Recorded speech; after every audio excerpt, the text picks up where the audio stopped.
मंथन, राज्यों में टेंशन। सत्ता की खातिर पावर पॉलिटिक्स।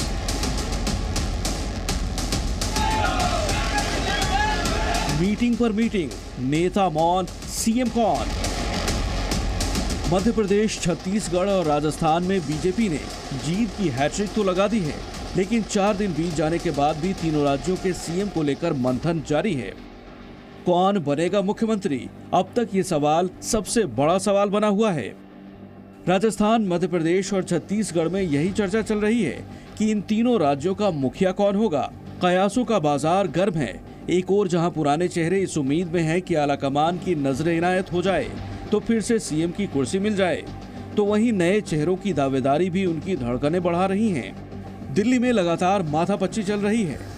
सीएम के लिए अब तक सस्पेंस बना हुआ है। मध्य प्रदेश की बात करें तो शिवराज सिंह के साथ साथ नरेंद्र सिंह तोमर और प्रहलाद सिंह पटेल भी सीएम की रेस में हैं। दोनों ने ही मंत्री पद और सांसदी से इस्तीफा दे दिया है और इनका इस्तीफा स्वीकार भी हो गया है। छत्तीसगढ़ में सीएम की रेस में रमन सिंह के अलावा रेणुका सिंह का नाम खूब चर्चा में है। वहीं राजस्थान की बात करें तो यहाँ एक अलग ही माहौल देखने को मिल रहा है। यहाँ पर सीएम की कुर्सी के लिए कई दावेदार हैं, जिसमें वसुंधरा राजे सिंधिया, बाबा बालकनाथ, गजेंद्र सिंह शेखावत और दिया कुमारी के नाम की चर्चा हो रही है। इन्हीं चर्चाओं के बीच दिल्ली में भी बैठकों का दौर जारी है। राजस्थान की पूर्व सीएम और कद्दावर नेता वसुंधरा राजे बुधवार रात से ही दिल्ली में डेरा डाले हैं और कल दिल्ली में पार्टी अध्यक्ष से काफी देर तक मुलाकात की। और जब मुलाकात के बाद बाहर निकली तो उनके चेहरे पर खुशी झलक रही थी। ये खुशी किस बात की है, ये तो आने वाला वक्त ही बताएगा। जेपी नड्डा से मुलाकात करने से पहले वसुंधरा राजे ने सोशल मीडिया पर पीएम मोदी की तारीफ भी की है। हालांकि कुछ दिन पहले भी वसुंधरा राजे ने प्रेस कॉन्फ्रेंस में बीजेपी की जीत को पीएम मोदी के विकास की जीत बताया था।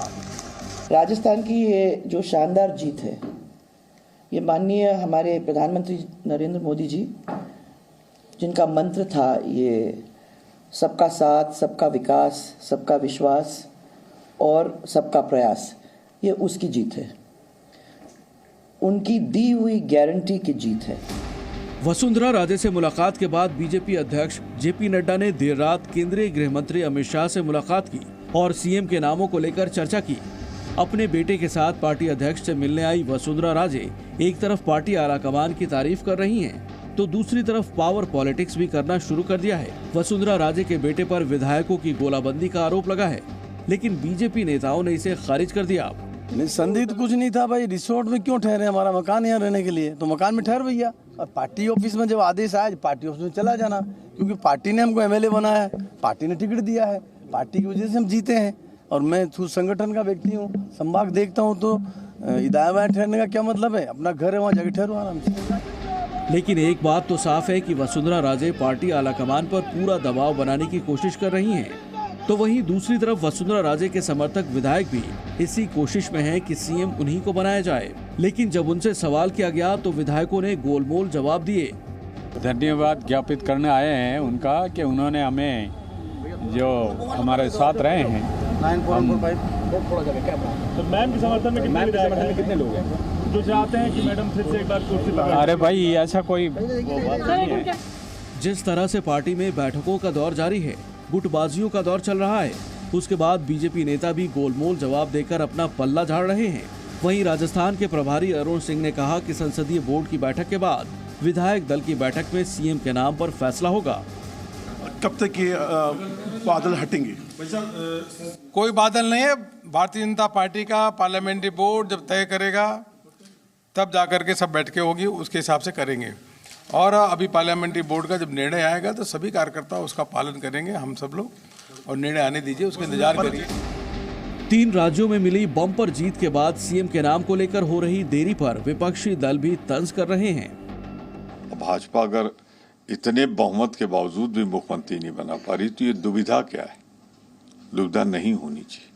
वसुंधरा जी भटक रही है दिल्ली में, शिवराज सिंह कह रहे हैं कि मुझे तो कुछ बनना ही नहीं है। वो म्यूजिकल चेयर्स में व्यस्त हैं, उनको बहुमत मिला हुआ है, जनता ने विश्वास जताया है। वहाँ के इलेक्टेड एमएलएस को निर्णय लेना है लीडर कौन बनेगा, पर वो प्रक्रिया खत्म हो चुकी है बीजेपी में। 2 ही लोग निर्णय लेते हैं कौन कहाँ का मुख्यमंत्री बनेगा, वो है प्रधानमंत्री नरेंद्र मोदी जी और अमित शाह जी। वसुंधरा राजे की ताकत की बात करें तो उन्हें सरकार चलाने का लंबा अनुभव है, कई विधायकों का समर्थन है और सभी जातियों को साधने में सक्षम है। उनकी कमजोरी की बात करें तो कार्यकर्ताओं से संवादहीनता, पीएम मोदी शाह से तलखी और बढ़ती उम्र उनको सीएम पद से दूर रख सकती है। तो वहीं बाबा बालकनाथ के इस्तीफे ने वसुंधरा राजे की चुनौतियों को बढ़ा दिया है। पार्टी में बालकनाथ युवा चेहरा है और हिंदुत्ववादी फायरब्रांड नेता उनको मजबूत बनाता है और उनकी हिंदूवादी छवि का बीजेपी लोकसभा में भी फायदा उठाना चाहेगी। ऐसे में आलाकमान वसुंधरा राजे की जगह बाबा बालकनाथ को मौका दे सकते हैं। जाहिर है सीएम के नाम की घोषणा में हो रही देरी से कयासों का दौर जारी है। मध्य प्रदेश, छत्तीसगढ़ और राजस्थान को लेकर बीजेपी में बैठक पर बैठक चल रही है। तमाम नेता भागदौड़ कर रहे हैं, लेकिन किसी के नाम पर अंतिम मुहर अब तक नहीं लग पाई है। ब्यूरो रिपोर्ट, जी मीडिया। जी न्यूज़।